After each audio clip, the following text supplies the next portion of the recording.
Oui.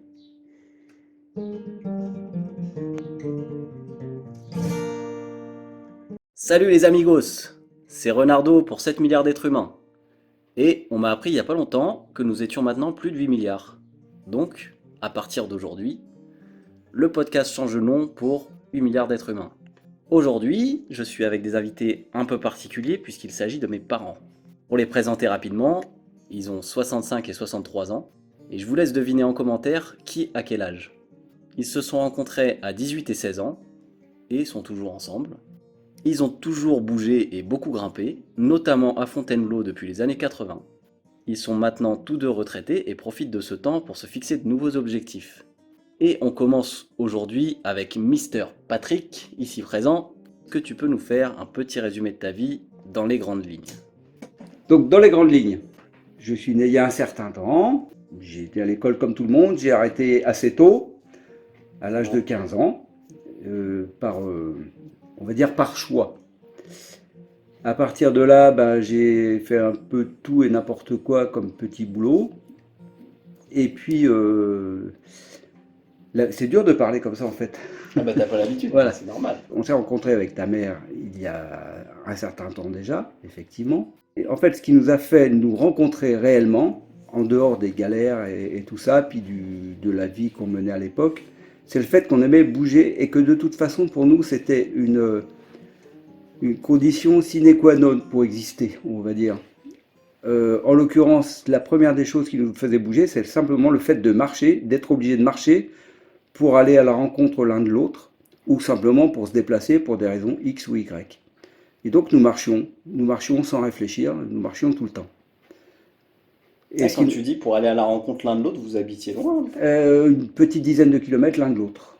Ah ouais, Ouais. et vous y alliez en marchant à chaque fois? Souvent, oui. Ok. Très souvent, ou à vélo, éventuellement. Ok. Voilà. Je Mais savais surtout à pied, ouais. Ouais. Et bon, c'était en banlieue parisienne. Et ça nous permettait aussi de bouffer comme des cochons, Ouais. ce qui était quelque Ça, chose ça de donne très... une bonne excuse pour bien manger. Voilà. Alors ta maman c'était un millefeuille et moi c'était un pudding à 50 centimes de francs à l'époque. Donc à partir de là, donc on a essayé de se trouver des trajectoires intéressantes, on va dire. Et on a commencé, pour trouver des opportunités, alors, bon, avec les copains et tout ça. Je parle pas des boulots que j'ai fait, puis du dernier que j'ai fait pendant 30 ans, qui était vraiment pas intéressant, mais bon, c'était alimentaire, on va dire. On a commencé à bouger réellement. Moi, j'ai connu la neige et le ski à l'âge de 18 ans. C'était une vraie découverte pour moi. Et en fait, j'ai beaucoup aimé ça. Et donc, il y a un de mes beaux-frères, un de tes oncles, qui faisait de la planche à voile à l'époque, tout début des années 80. On s'est mis à faire de la planche à voile. Alors, inutile de te dire que j'étais vraiment pas un champion pour ça. J'étais le seul à tenir debout sur la planche sans jamais tomber. Mais je comprenais rien à la navigation. Et en fait, souvent, je partais au loin et j'arrivais pas à revenir. Et il y a une fois où... Oui, il y a une fois aussi où mon oncle donc, me prête sa planche à voile, puisqu'on n'avait pas les moyens de s'en acheter une, de toute façon, à l'époque. Et le gréement de cette planche était réputé pour être insubmersible. Je dois être le seul à avoir fait couler au fond du lac un gréement complet. D'accord. J'étais très content. Voilà. Donc, avec les conséquences financières que ça a pu provoquer. Mais bon, c'est pas grave.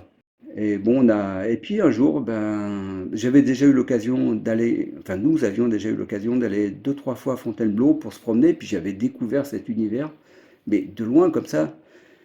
Et je voyais des gars qui grimpaient sur des blocs, et ça me semblait irréel. C'était pourtant des blocs de petit niveau, je pense, à l'époque, hein. Ça me semblait irréel, cette façon de se déplacer. Et puis, Fontainebleau, quoi, c'était quelque chose de particulier. Beaucoup de gens se demandaient, je pense qu'il y en a encore qui se demandent, est-ce que ces blocs ont pas été posés là par l'être humain ou est-ce qu'ils sont là naturellement? À l'époque, il y avait Ouais. des gens qui se posaient la question. C'est vrai qu'on dirait un peu une pluie de Ouais, météorites, quoi. voilà. Une fois où on était allé avec la famille, il y avait des gars qui grimpaient. Moi, j'étais pas le sportif hein, avec les beaux-frères, hein. J'étais le fumeur de pétard, on va dire, le jeune branleur, si ce n'est que je marchais. Et il y avait des gars qui grimpaient là. Puis je voyais donc mes beaux-frères qui étaient des grands sportifs et tout ça, qui s'escrimaient à grimper comme des bourrins, puis qui n'arrivaient pas à faire grand-chose. Moi, je suis allé demander à un gars qui était là, mais comment vous faites et tout. Il m'a dit, bah voilà, tu mets ta main là, ton pied ici, puis comme ça et comme ça. Et c'était terrible parce que là, je me suis envolé. Enfin, c'était pas grand-chose comme voie, mais du coup, j'ai voulu faire de l'escalade à l'époque à Fontainebleau, mais à l'époque, on habitait loin de Fontainebleau, pour trouver des chaussons d'escalade, c'était pas évident. Bon, les années sont passées, puis j'avais toujours ça en tête. Et un jour, par le biais de la profession que j'exerçais à l'époque, à savoir que j'étais animateur socio-éducatif, j'ai eu l'opportunité de faire de l'escalade, dans le cadre de formation, etc. Et là, ça a été vraiment, vraiment la grande révélation dans ma vie, la grande, grande révélation. Et puis, c'était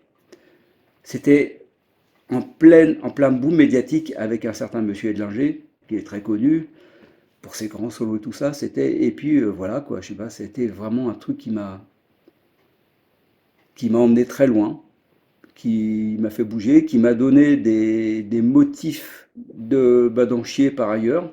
Et ça a construit ma vie en fait. Ouais. Même, et puis plus de 40 ans plus tard, même si on s'est éloigné de cet univers, on grimpe encore un petit peu en salle. Bon, on habite en Normandie maintenant, donc et là, dans ce coin de Normandie où nous sommes, il n'y a pas grand-chose comme falaise. Il y a une salle qui est très sympa, une association avec des gens vraiment adorables. Mais bon, je suis pas vraiment dans mon élément pour grimper. Mais bon, on y va, on se fait plaisir. Attends, déjà, c'était en quelle année que tu as commencé? Tout début 83. Ok, ouais. Mais j'avais déjà un peu touché avant, quoi, Ouais, si ouais. tu veux. Mais on va dire vraiment, tout début 83, il y a un peu plus de 40 ans, quoi.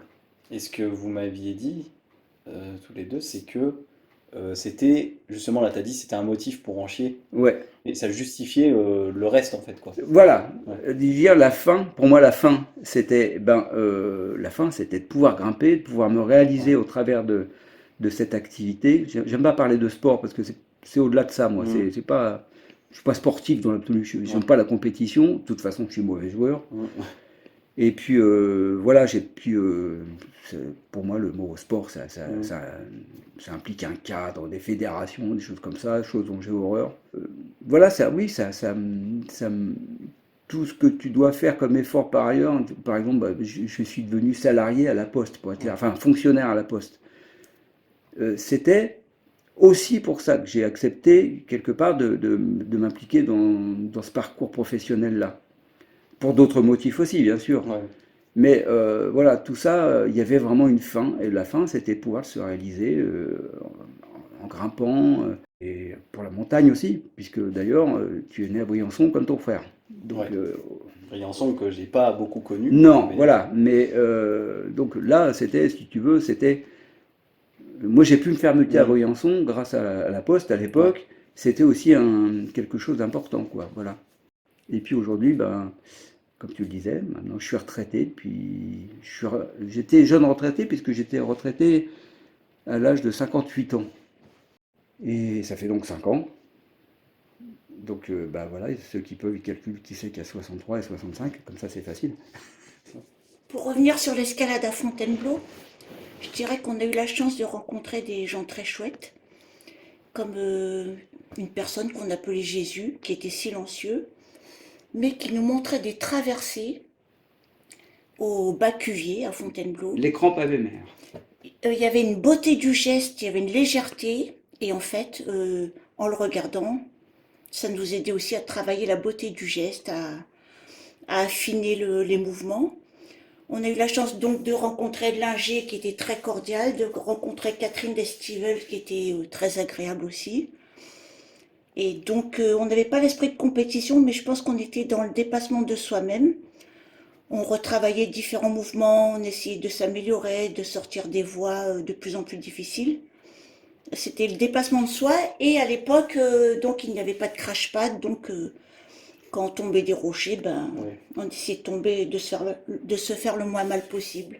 La chute faisait beaucoup plus partie finalement de l'escalade Oui. avant qu'aujourd'hui, parce qu'aujourd'hui finalement tu prends plus forcément en compte, je vois les grimpeurs qui font de la difficulté et tout en salle, mais tu t'en fous complètement de tomber aujourd'hui. Ça fait plus partie, t'as plus cette appréhension de rater. c'est devenu quelque chose, comme c'est un sport, c'est devenu vraiment un sport de difficulté. Et tu as peut-être moins ces notions Ces paramètres. ouais, voilà, de combat de la peur et tout ça. Bon, Enfin, après, il faut relativiser, parce non, que mais- vu le niveau de certains bloqueurs aujourd'hui, Ablo ouais, notamment, ouais, ouais. ils peuvent se permettre d'avoir des crash-pads, parce que de toute façon. Mais, Ah oui, bien mais sûr. c'est pas complètement faux ce que tu dis. Ouais. Donc il y avait moins, entre guillemets, d'artifice. Ouais. Voilà, moins. Mais bon, après, c'est pas critiquable pour autant le fait de Ah prendre non, un c'est crash-pad, pas. hein, si tu veux. Et à C'est juste l'époque, un constat, quoi. Ouais. Vraiment. à l'époque, je pense qu'on était moins dans le monde du spectacle. Oui, Ouais. On travaillait les voix pour nous, on essayait de les passer le plus légèrement possible. On travaillait l'esthétique, mais à l'époque, on ne se filmait pas. Et je pense qu'on a sorti ouais. des voix assez difficiles. Maintenant, sur YouTube, on voit des personnes qui sortent des voix que nous, on a passées à l'époque. Ouais. Mais on ne se filmait pas, on n'était pas dans la représentation, on le faisait pour nous, on se faisait plaisir. Et on allait même grimper à contresens. Par exemple, on y allait tôt le mercredi matin, quand il n'y avait pas trop de monde, et on repartait de Fontainebleau quand le gros flot de grimpeurs et de Parisiens venait en Ouais. grosse troupe. Avec le collant bariolé, les Avec t-shirts Ah ouais, noirs, les certaines t-shirts personnes Simpy. venaient avec leurs cours. Nous, ouais, certaines personnes très connues, mais bon, on Ouais. ne va pas évoquer, des gens qui nous méprisaient parce que nous n'étions pas des grands grimpeurs et tout ça. Mm.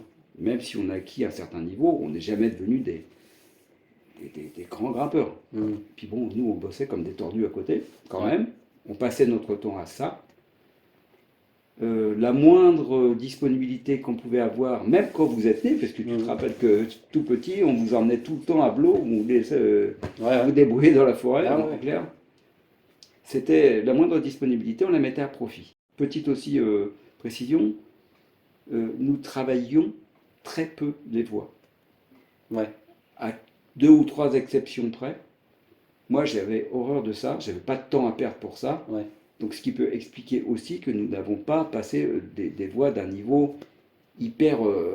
Enfin, c'était déjà sélectif ce qu'on faisait, Ouais. si tu veux, mais moi, j'ai jamais dépassé le 6C à Blo, ce qui était déjà Ouais. correct. Un 7A, peut-être. Ouais. C'était une traversée, mais qui était peut-être pas référencée.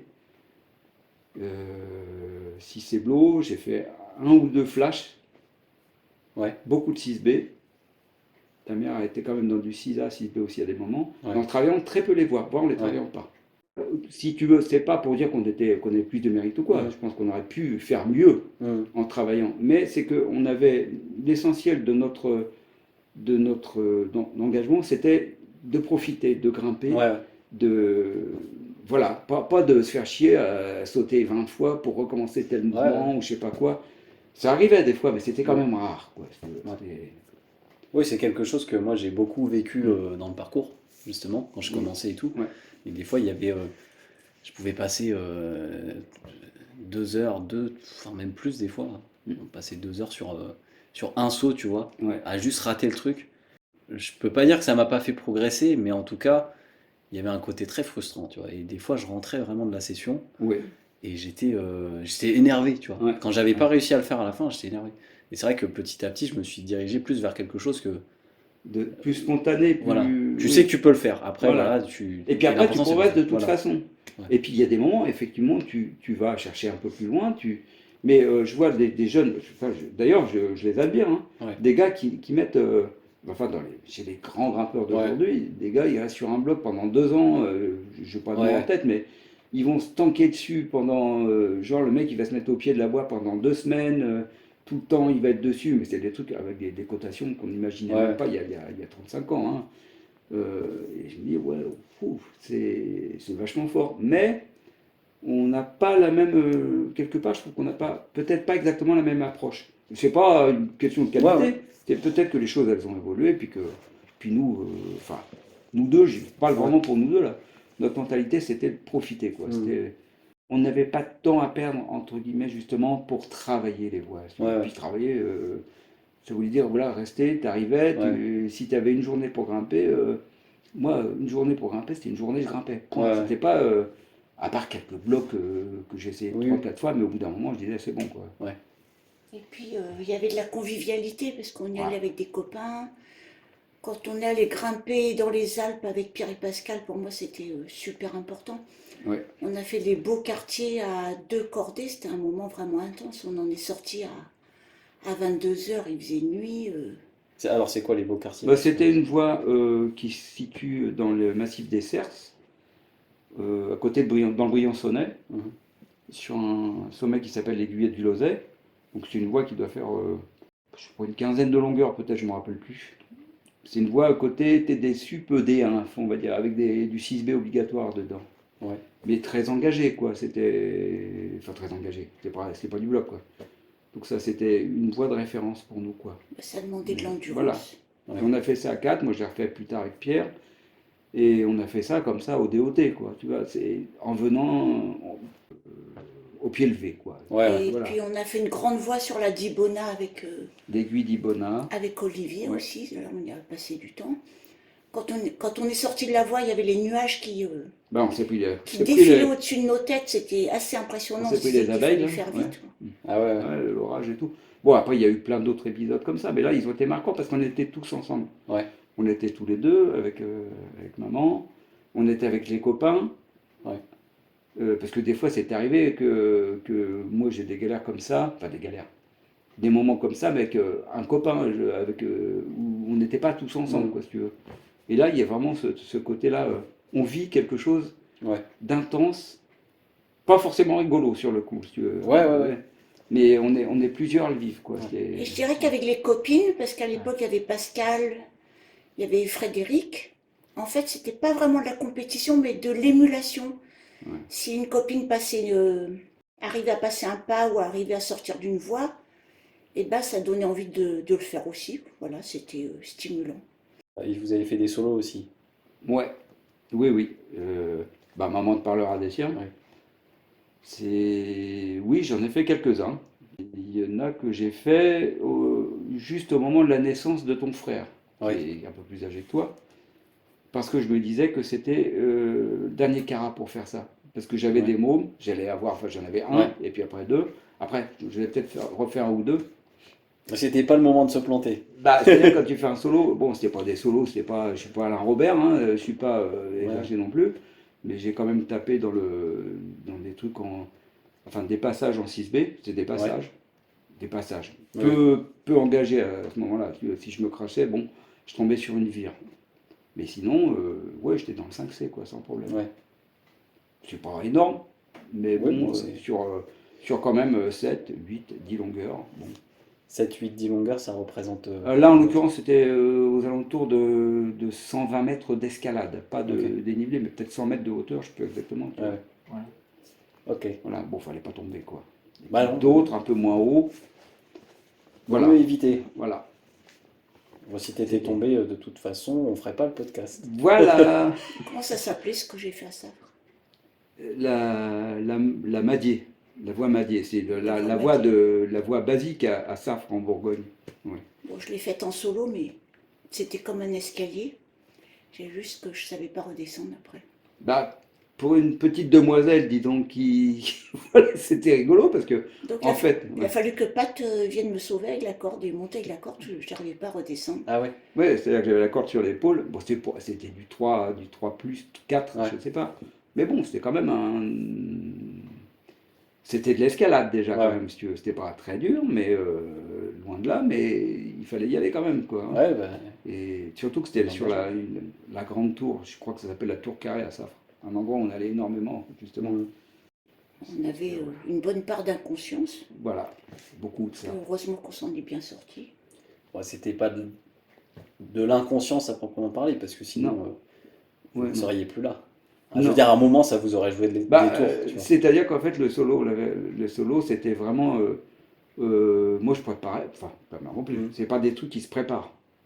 Je Ouais. sais pas, hein, pour des Alain Robert Mmh. ou Monsieur Honold, on parlerait beaucoup mieux que moi. Mais c'est des moments, c'est des moments. Mmh. Tu sais que tu vas le faire, tu peux le faire, puis tu t'y sens.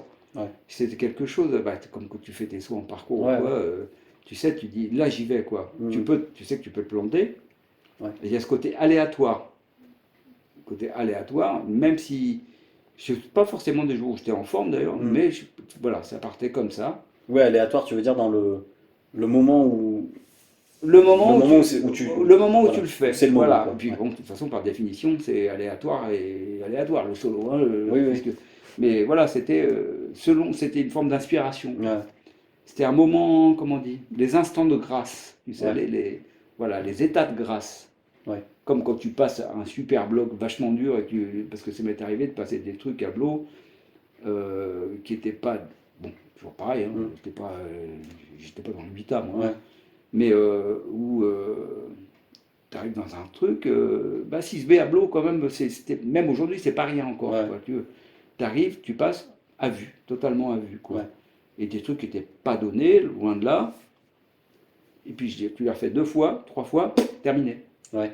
Parce que c'est le truc, je sais pas, ça vient, Mm. je pense que c'est pareil quand tu fais des sauts en parcours, tu vas le faire une fois, Ah ouais, trois ouais. fois, c'est pas un truc que tu vas répéter 15 fois, mais je sais pas, puis tu as vécu voilà, un truc, c'est pas uniquement le fait de l'avoir fait, c'est d'être, je sais pas comment dire, c'est de se transcender, je sais pas comment on peut Ouais, dire ouais. ça, c'est un grand mot, mais voilà, Ouais, c'est de l'avoir fait à ce moment. voilà, Et de vivre, pouvoir ouais, se vivre ce ouais, moment-là, quoi. J'ai fait un peu des trucs sur de la glace aussi, mais enfin c'était beaucoup moins engagé, on va dire. Bon, la glace, c'était pas de la cascade déjà, c'était mm, des glaciers très pentus, on va dire. Enfin, très pentus, très raides. Mais bon, j'aimais beaucoup ça aussi. Mais par contre, il y avait moins le temps là. ouais, Un petit peu de cascade, de glace aussi. On habitait en banlieue parisienne. En On avait Seine-Saint-Denis, en Seine-Saint-Denis. Il fallait bouffer, on ouais, travaillait à plein temps. travailler à plein temps. Même si c'était un bon job, bah, puis on n'avait pas les moyens de se déplacer ni rien quoi. Si tu veux. Enfin, on ouais. avait une bagnole, mais on n'avait pas les moyens de se payer des vacances à D'ailleurs, en Tiravello. parlant des premières fois où on est allé au ski, on allait skier en jean. Ce Oui, qui fait que quand on s'est allé dans la neige, ben, on se relevait tout trempé, Ouais, le jean qui on colle aux avait jambes. le vieux jean, des gants en laine, enfin tricotés là, ouais, un pull pareil, un pull un peu épais mais tricoté avec des grosses mailles, et un ouais, kawaii. Il ouais, pouvait faire moins 5 degrés et neiger et tout ça, on était dehors. Puis c'était le pied. Par ouais, contre, la fin de la journée, t'étais musté. ouais. Voilà. Mais je pense qu'à l'âge qu'on a, on n'a pas trop changé de look non plus. Non, on est toujours un petit peu. Un petit peu Il y à a que la maintenant, marge. je m'habille. Maintenant, je m'habille. Ouais. Quand je vais à la salle de fitness, je m'habille maintenant. Mais des t-shirts Adidas. Voilà. Ah, j'ai encore. Mais, ça... Pour la première Mais fois. disons que quand même, ça s'est transmis, hein. Ah, Moi, je suis parti en Finlande. J'avais mon petit sac à dos. Enfin, en Finlande, en ouais. hiver, j'avais mon petit sac à dos, Ouais. 3 paires de chaussettes et 2 sweats, quoi. Et puis, en fait, il faisait -30 là-bas. Ouais. T'as pas forcément les moyens pour, pour faire ça dans le confort. Mais du coup, tu le fais quand même. Oui, tu le fais Ouais. quand même. Et en fait, ça rend le moment encore plus épique. Ouais. Alors, et ça pique. Ouais, ça, ouais, Ça pique des fois. Et même si on a plus les moyens que quand on était jeune, ça nous arrive encore de dormir sous la tente, ce qui devient assez rarissime. Oui, Mm. oui, t'as La des dernière gens. fois qu'on allait dans un camping à Sarlat, il y avait vraiment 3 tentes sur le camping. Il y avait surtout d'énormes D'énormes camping-cars. camping-cars et tout ça, tu vois. Alors on Ah arrive ouais. encore à ramper et quelque part on est un peu dans, je sais pas, c'est un genre de transgression, c'est une façon de pas être dans le mouvement, Je quoi. sais pas, ou c'est parce que ça nous plaît d'être comme ça, même si des fois c'est hard de camper. Mais c'est même pas camper parce que par exemple avec pour randonner, parce que par exemple avec ton oncle Phil, Ouais. c'est arrivé, il y a encore pas longtemps, de faire une rando sur une semaine, et moi je partais avec lui, puis on se faisait donc un truc itinérant avec la tente sur le dos et tout ça. Ouais. Ça me plaît plus trop ça d'ailleurs, parce que ça me fatigue maintenant. Ouais. Mais j'aime bien si tu veux l'idée malgré tout, mais moi c'est même simplement camper pour camper. Ouais. Comme quand j'étais petit en fait. Pour Ouais. moi, c'est aussi une forme comment dire, ouais, je sais pas de transgression, pas de transgression De liberté. de liberté, Pas voilà. rentrer dans le moule, Bah, quoi. je Ouais. sais pas moi, parce que je me suis jamais posé la question. Quand j'étais petit, c'est pas ça. L'année dernière, là, c'était fou, quoi. Au camping où on était, t'avais des trucs qui devaient faire 15 mètres de long. Ouais. Ils devaient faire, je sais pas, il fallait un permis poids lourd, quoi, tu vois. Ouais. Là, je sais pas où elle est la liberté, quoi. Ouais. Alors, effectivement, des fois, quand tu prends ta tente, tu te fais un peu chier parce que s'il pleut et tout. c'est pas rigolo. Bon, ça nous arrive de dormir en gîte aussi. Oui, en gîte, parce que bon, des fois, c'est aussi la nécessité et tout ça, puis aussi parce que bon, on n'a pas. Tu prends un gîte ou quoi, tu te trimbales pas avec ta maison sur le dos, quoi. Voilà. Ouais. Par contre, quand tu campes, comme là, je Ouais. me dis encore ça des fois. Si on avait un peu le temps, bon, là, en ce moment, c'est un peu compliqué, parce que maintenant, on a un petit-fils, on a un fils qui vient de déménager, tu le connais bien. En fait, ce qu'on aimait bien, enfin moi, ce que j'appréciais surtout, c'est que quand on partait avec la tente, des fois, à partir du moment en plus où j'ai eu le permis, qu'on avait une vieille 4L, Ouais. des fois on partait, on se disait tiens on va aller ici, puis on arrivait ici. Alors, Ouais. ici ça pouvait être n'importe où, et puis ça nous plaisait pas, ou la météo elle était bof bof, on se disait bon tiens on va aller ailleurs. Tu Ouais. défaisais ta tente, et hop, tu traçais, Ouais. t'allais où tu voulais. Tu vois. Ouais. Donc, On se connaissait depuis quelques mois. On est parti faire une partie de la Bretagne à vélo pendant 3 semaines. Donc on trimballait tout le matos, les ah oui, tentes, les Ouais. sacs à dos. Pat, il avait sa guitare debout sur le sur la, porte-bagages. Ouais. Il y avait le linge qui séchait dessus. Il y avait un petit panier devant le vélo où on mettait pour le mettre le cacao, pain, la le petit soude. déjeuner. Ah, les Ouais. SDF, quoi. Ah ouais, mais Et c'était ouais. ça. On Ah, était, on on était avait parti avec un copain. tu sais, tu vois les mecs, les SDF aujourd'hui, enfin les Ouais. mecs qui taillent un peu la route comme ça, Ouais. des pauvres airs comme on dit. Mais les gars, des fois je me dis bon, ils sont pas complètement neuneux ces mecs-là. Ils ont un Ouais. vélo, il est rempli à ras-bord de sacs, de porte-bagages et tout ça. C'était un petit peu ça, à notre façon. Et Ouais. je crois me souvenir que la dernière étape faisait dans les 100 km, il me Oui, semble. mais on avait des vélos qui faisaient 30 kilos. Hein. Ouais. Ouais. Et Ouais, on est 30 kilos. revenu par Paris et on Ouais. s'est fait applaudir Ouais, ouais. quand Ah on ouais. rentrait dans Paris. Bah, on s'est quand même fait à l'époque en 3 semaines. Bon, c'est pas un exploit, mais j'ai calculé dans les 1100 km, en comptant le fait qu'il y a eu pendant quelques jours, je sais pas, 4 jours peut-être. On s'est arrêté, ouais. Oui, on s'est arrêté parce que le copain avec qui on est parti, Pascal, il était, enfin, je sais pas, je l'ai pas revu, mais il est toujours d'origine bretonne. Ouais. Un breton de chez les Bretons, du côté de Merdrignac, au large de Saint-Brieuc. Et en fait, on est allé dans sa famille là-bas. Enfin, il avait des oncles, des tantes, je sais pas qui, de la grand-mère. Et du coup, on campait au camping du coin. Et on est allé aider pendant une semaine, ou 4 jours, je sais plus. On a fait des travaux à la ferme, tu vois. Ouais. Et on allait du camping à la ferme à vélo, on faisait tout à vélo. Et surtout, on bossait comme des tordus à la ferme, tu Ouais. vois. Et puis, bon, en fait, c'était cool. C'était vachement bien. Hein. Bah, voilà, je te disais au début de l'interview que, en fait, ce qui nous motivait, qui me motivait, c'était de bouger. Ouais. Voilà. C'est ça qui te fait te sentir vivant, quoi. Pour parler de bouger, on suppose que je devais être un peu hyperactif et minot, quoi, tu vois. Ouais. Voilà. Voilà pour la première partie, qui est un peu une présentation des personnages. Voilà, j'espère que ce podcast vous aura plu. On se retrouve la semaine prochaine pour la suite, pour de folles aventures de Pat et Jo. Allez, à très bientôt.